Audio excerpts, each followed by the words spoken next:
I just want to thank all of you for coming out here at 4:30 p.m. It's always kind of hard sort of as a spot, and I think every speaker says the same thing. Especially with Las Vegas, this is probably the lowest your CWIS score has been all day. I'm generally not a podium person, but I also have to recognize that my height doesn't make it very conducive for walking around in front of the crowd here, but I think it's just kind of a better place. My name is Vahe Ender. This is what happens when I try to order a coffee at Starbucks. And it gets very complicated very quickly, so I use a fake name. If any of you are on Twitter, this is my Twitter handle. Totally welcome you to take any portion of the content, or if you'd like my talk after I give it, please feel free to reach out to me and I can give it to you. I don't have any sort of set real disclosures to make, but I will be discussing about the air ambulance industry that I work in and that potentially all of you encounter here. I do have a disclosure to make, which is that I'm having a little bit of like imposter syndrome, first because I'm not a physician. I just want to thank the committee for accepting my talk, and the other part is also people here in the crowd also happen to be many of the mentors that I look up to. And also that I kind of hesitated to put in a talk for SEM, but then I realized that it was kind of an essential part because advocacy really comes a lot of the time out of the emergency department, and when speaking about air ambulances, a lot of this has to do with the frequent user. And the reality of air ambulances is that you're actually the consumer of these resources. I think we think a lot about sort of patients oftentimes being the consumer of healthcare in this country. But when we start to look at the utilization of air ambulances, which I'm going to every now and then call HEMS, you actually are the consumer of it. And you probably maybe didn't even realize that. And it's one of those places in healthcare where it's actually you who make the choices. And so ultimately it really seemed like the perfect place because, especially specifically to SEM, this is where advocacy and sort of healthcare policy specific to the emergency department really kind of comes from. And this is during the sort of meetings and the talks that we have, and maybe over beers and drinks, this is where some of the great ideas kind of come from. And so I felt like this was really the perfect place. I'm also obviously going to be discussing other air ambulance services, and I think you can pretty quickly figure out where I work. I'm not here to represent my employer. I am sent here by them. They were very graceful to help pay for me to come out here. I may at times be posting photos of other services, but in no way am I specifically trying to identify other team members or other services out there. The purpose of this talk is to try to make you an informed consumer of air ambulances, because this is something that I don't think we really have paid any real attention to during ED residency. I have spoken to residency programs out there and come out to places to speak about, to try to educate residents or upcoming soon to be attendings about air ambulances. But my goal here is to try to kind of broaden this out to the rest of the country a little bit. And I want to start with a case. A wife and a husband were driving a car on what was one of the most dangerous stretches of highway in the country, and ended up getting involved in a rollover, and both of them were critically injured. And so two separate flight programs were called, and two helicopters showed up and landed on the highway, and there were all sorts of the news helicopters present and all that. And the husband and wife were both loaded into their own respective helicopters here, and subsequently flown from the scene to the identical major tertiary care center, the same hospital, which ultimately was the same duration of flight. And then when we look at ultimately what came out of the charges out of this single case and single accident, we see two very stark, very different pictures here, which is that in a 14-minute flight, the husband received a bill of a total of $44,000. And being privately insured and paying every month a huge amount of money to be insured here, ended up having $11,000 of the flight covered by their insurer, and subsequently was left with a balance bill of $33,000. The wife was flown in another helicopter. The only difference between the two ultimately was that one had a different name on it, but that ultimately there was the same number of miles and the same single incident, and they got an $11,700 bill. $11,000 was covered, and then zero bill was sent for the remaining balance to that. And the question is, how did we get to this place? And assuming since you're all here, you've probably sort of started to hear about the problems that we're dealing with in the air ambulance industry. And if you haven't, then I'm going to try to sort of explain the context as how we got into this place. In order to be an informed consumer of air ambulances, you have to understand and you have to be informed. And the first thing that we have to talk about is about the air ambulance market itself. So first, let's start with the market. And in order to do that, we have to go back in time a little bit. So let's go back. The first air ambulances out there were airplanes, and then from there, with the helicopter being invented and suddenly becoming sort of a reasonable way to transport people, despite it being on the outside. And if you want to talk about lack of shared decision making, this is one of those cases. But subsequently, the helicopter was used during the Vietnam War, and actually even before that as well, a little bit before that, to evacuate critically injured soldiers. And from there, we sort of see these famous black and white photos and the sort of the term for dust off. Following the Vietnam War, there was an adoption of this resource over into the United States, here domestically. And it started with either joint programs between the military and civilian agencies, or otherwise just police departments who would buy a helicopter and start transporting victims. And then from there was sort of the formalization of what we oftentimes call medflight, or flight for life, or medevac, or life flight, or whatever your respective surface is out there. It's oftentimes some combination of like a noun and a pronoun of some type involving air and caring about something. And there was a change, because back in the 1980s, according to all the people who I work with, everybody had sweet mustaches and we put pneumatic anti-shock trousers on people. Back then, we really didn't have a lot of helicopters. Back in the 1980s, there were as few as 110 helicopters. And we kind of trudged along with sort of a steady pace of growth to, in 1998, there were only 350 helicopters in America. But then something happened.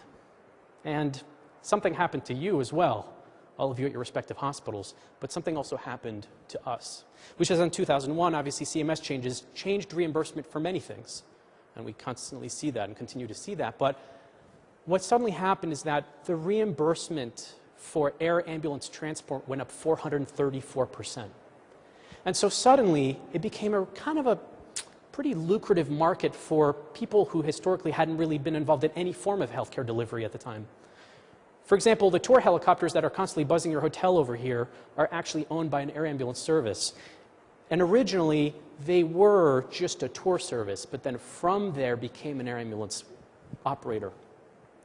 And when you look at how these things were regulated, like all things Medicare and CMS related, they were well described, well written out in an extensive document that really focused on quality, obviously, right? No, 418 words total addressed the question of air ambulance. And then from there, 0 standards were put in there. And 0 standards about any form of what this meant for the delivery of care out there. There were 0 standards regarding any portion of what the ambulance should actually look like, what the helicopter should be, 1 engine versus 2, how many pilots, how fast should it be, how safe should it be, how well trained should the pilot be, how many hours should they have night vision goggles in the helicopter, can they fly at day or night? None of that was addressed. And then we actually talk about sort of the medicine of it all. There was 0 standards set for the actual delivery of the care.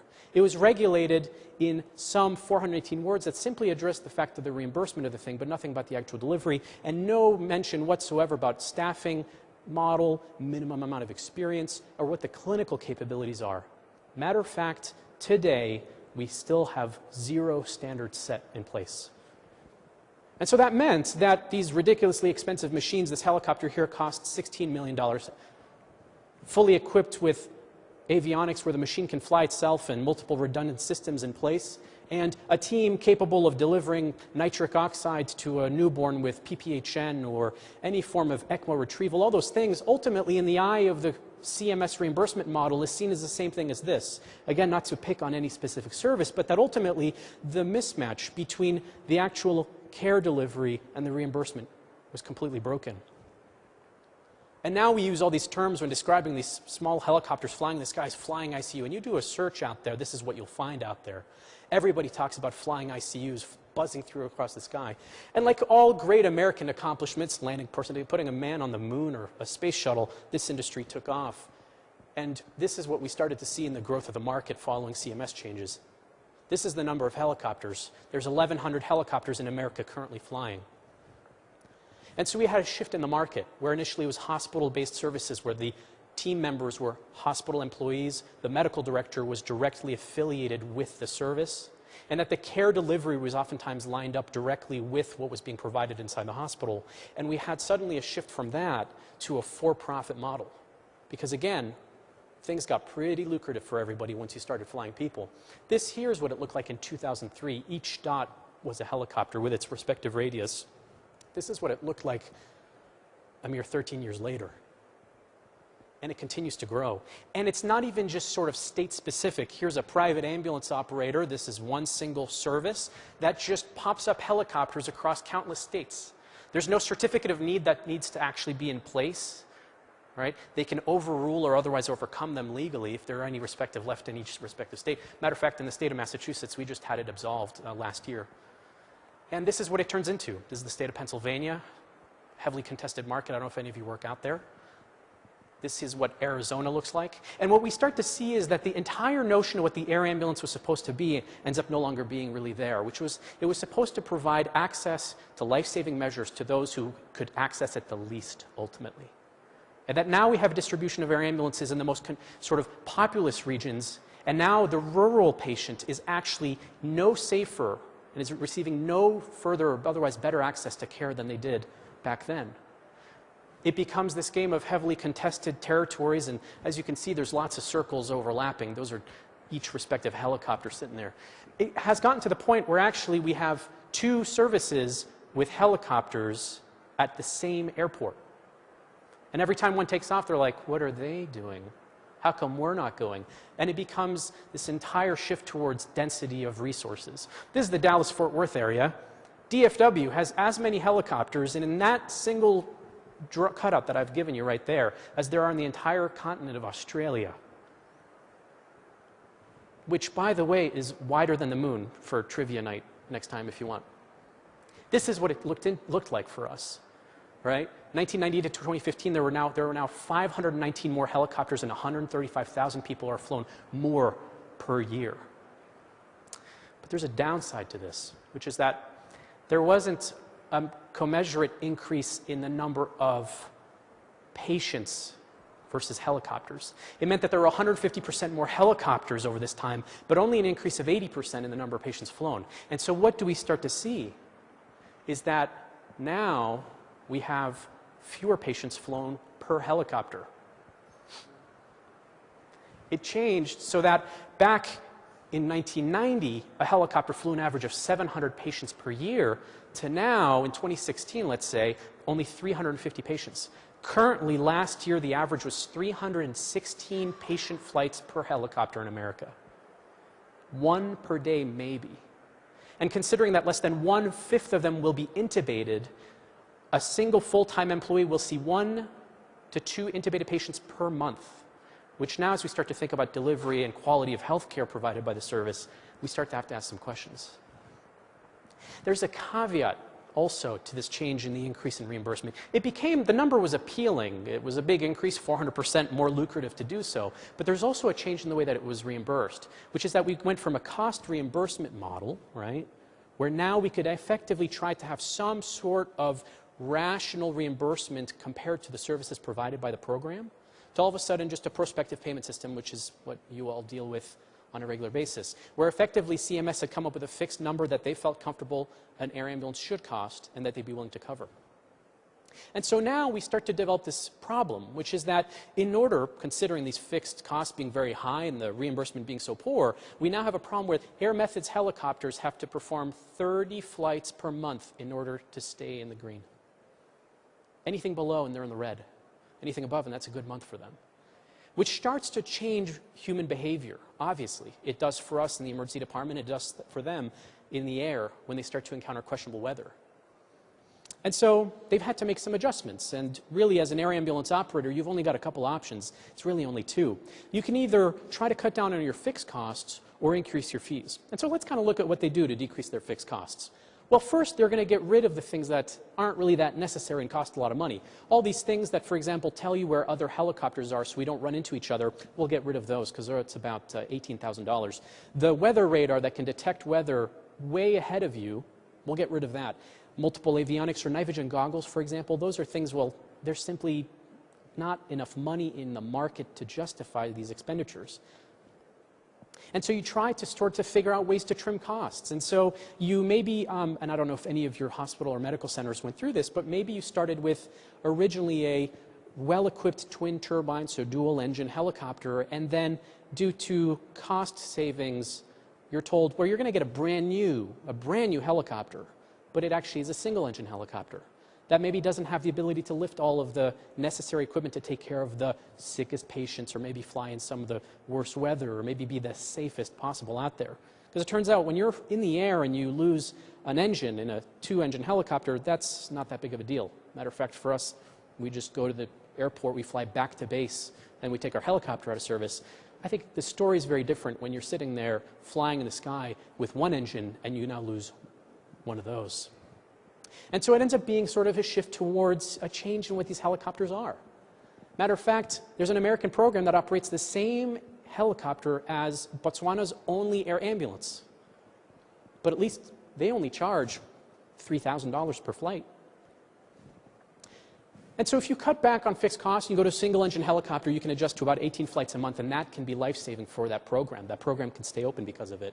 But it comes with sacrifices, obviously, in terms of safety and maybe clinical capabilities. So we've talked about cutting down on fixed costs. Let's talk about these fees. This here is effectively where we're at with how much these things are costing. Currently, the liftoff fee of a for-profit private air ambulance operator is $26,500 simply for the helicopter to come off the ground. Then from there, just like normal ambulance transports, it's a loaded mileage bill, which means that for every mile that patient has flown, it's anywhere from $180 to $260 for each mile, which turns into these monopoly numbers, right? There was a fixed-wing flight from Kansas to Boston to Mass General Hospital. The patient was billed by a for-profit private ambulance operator $247,000. What does that even mean? And this here is about how much they, in 2009, were able to get. And at this point now, they are able to get about $11,000 out of insurers. This is a stark contrast if you think about the regional models. In Montana, being flown 52 miles costs, or can be billed of about $45,000 to $50,000. Versus in Maine, where it's a nonprofit model, where it's a single operator using twin turbine helicopters, 52 miles costs $12,000. That's how you end up with these bizarre disparities in bills. And so now there's this problem, which is that they're not flying enough patients, and so they're kind of in some trouble. And so they try to figure out ways to make up the loss because the insurance reimbursement is so poor, and so they do balance billing. And so now we start to see this model where if the patient is flown by a hospital-based or nonprofit program where the flight program is independently owned by the hospital, and the patient is signing a billing agreement with the hospital, then balance billing does not occur. But standalone, just a helicopter out on a random airport, or otherwise these sort of gray area contracts signed between major teaching hospitals and a for-profit program where the lettering on the side of the helicopter still says the hospital name, but it's actually a medical team and otherwise a pilot and a billing model where the for-profit program is managing it. That's where you can see balance billing carry out. The sad part is that currently in 2018, 2/3 of flights by our ambulances were out of network. And none of us here in that moment consider whether or not that flight is being done in network or not. Matter of fact, oftentimes the physician doesn't have a choice. The choice was made for them by hospital administration signing an agreement with a nearby vendor or a nearby service. And the patient is obviously the least informed and empowered person in the equation here. They have no choice to simply be flown by the operator. There was a GAO report that was just released last month that actually showed that the better your insurance is, as far as if you're privately insured with some great program, you're actually the most at risk for balance billing and for this inappropriate billing that's going on out there. That Medicare, Medicaid obviously will restrict and limit and do not allow balance billing to carry out. And so this is kind of one of these weird places where the better insured you are, the worse off you actually are. And let's finally talk here about the safety. This is when we saw a growth in the market, 1972 all the way to 2009, we obviously see an uptick in accidents. And this is, I think, a picture we're all kind of familiar with. We can all sort of see our respective programs. It's honestly, truthfully, if you spend enough time doing my job, you actually start to know people who have lost their life doing this job. And so where's the risk? Why is there risk?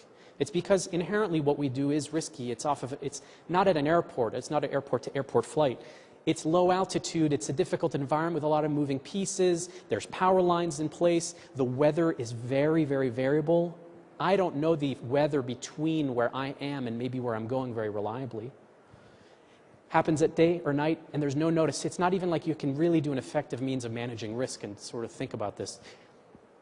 Nighttime causes 2/3 of fatal accidents. It's because at night is when we're most prone to ultimately crashing into the ground, which is how actually these things are happening. This isn't an engine failing and a gearbox getting destroyed. This is most of the time poor human decision-making that subsequently causes for an airplane to be flown into the ground with a perfectly capable pilot and a perfectly capable aircraft at that time. Simply loss of ground reference versus sky leads to the pilot orienting the aircraft towards the ground, and with the airspeed being what it is and the angle of attack, ultimately the aircraft's unrecoverable.